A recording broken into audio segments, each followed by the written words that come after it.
Akala nga ni Edward ay katapusan na nga niya at katapusan na rin ng kanyang anak na si Ashley matapos nga sinubukan niya ng humingi ng tulong subalit wala siyang napapala maging sa kanyang amang si Greg maging sa kay Aldrin na tinraidor siya.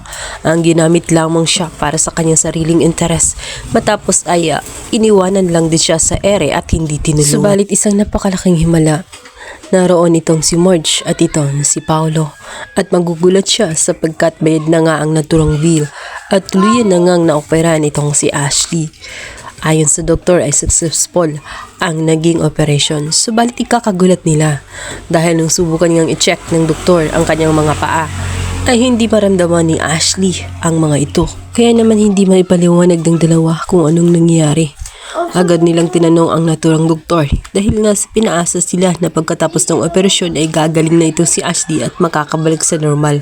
Subalit hindi na sukat akalain na meron palang after result. Malungkot ang mag-asawa subalit hindi pa rin sila nawawalan ng pag-asa. Sa kabilang banda, tuloy ay nagtagumpay si Aldrin sa kanyang mga plano na unti-unting kunin ang kayamanan ng mga Torrecampo. Ang una niyang pinagkainteresan ay ang kumpanya. At gayon, naisipan nga niya itong si Paolo. Tuloy na nakuha ang kanyang gusto.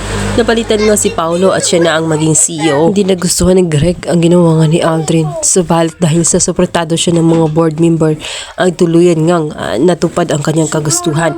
Dahil noon pa niya kinumbinsi habang abalang-abalang nga si Greg at ang pamilya niya sa sakit ng kanilang mga anak. Kinakarama nga itong si Greg.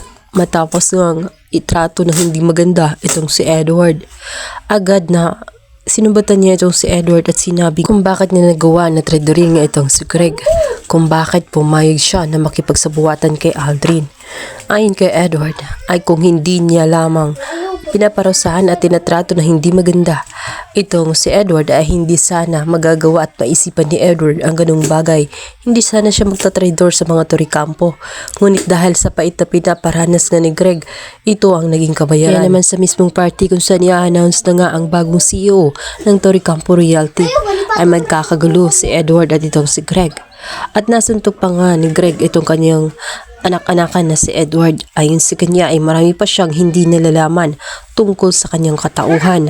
Kaya naman dito nagsimulang magtaka itong si Edward at para bang gusto niya nang alamin kung ano nga ba ang gustong sabihin ng kanyang kasi yon ang unang beses na gustong magsalita ni Greg. Pumipigil lamang itong si Madam Regina. Kaya sa pagkakataong sila lang dalawang mag-ina, dito na siya nagsimulang magtaka at magtanong. Batid niyang may nalalaman ang kanyang inang si Madam Regina. Kaya niya sinabi kung ano nga bang nalalaman ng kanyang ama na hindi niya alam.